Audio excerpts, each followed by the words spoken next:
ഉള്ളാരും പറയാം ഏറ്റവും കൂടുതൽ അടിച്ചമർത്തപ്പെട്ട ഭക്ഷണം എന്ന് പറഞ്ഞാൽ പൊറോട്ടയാ. മലയാള ദേശീയ ഫുഡ്.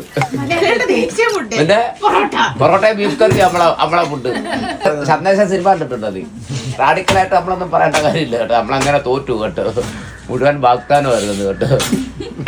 നമ്മളെന്തൊക്കെ പറഞ്ഞിട്ടുണ്ട് കേട്ടോ. കമ്മ്യൂണിസ്റ്റുകാർ പറയാം, ബോയ്ക്കോട്ടാരൊക്കെ പറയാം, മൊത്തം വാഗ്ദാനമായിരുന്നു കേട്ടോ. ഇത് വൈറലാക്കൂടത്. ദോശയൊക്കെ എന്ന് പറഞ്ഞാൽ നമ്മള് തിരിച്ചിട്ട് അങ്ങോട്ട് മറക്കിട്ടാതല്ലേ. ഇതിനകത്ത് പണിയുള്ളതാണ്. അതിനകത്ത് അടിച്ചമർത്തിയിട്ട് ഇവരെ ഞെരിക്കുകയും അടിക്കണം ലാസ്റ്റ്. എന്നിട്ട് ഇടിക്കുകയും വേണം. No actions, only dialogue അടിപ്പോയി Thampi വേണം. അടിച്ചമർത്തിയ പൊറോട്ട നമ്മൾ ഞെരിഞ്ഞമർത്തുന്നു. അങ്ങനെ നമ്മുടെ ഫയർ ഓഫ് ചെയ്യാൻ ഫയർ വിദഗ്ധന്മാരെ ഇറക്കിയിട്ടുണ്ട്. ഊതി തവിക്കാനാണെന്ന് തോന്നുന്നു പ്ലാൻ.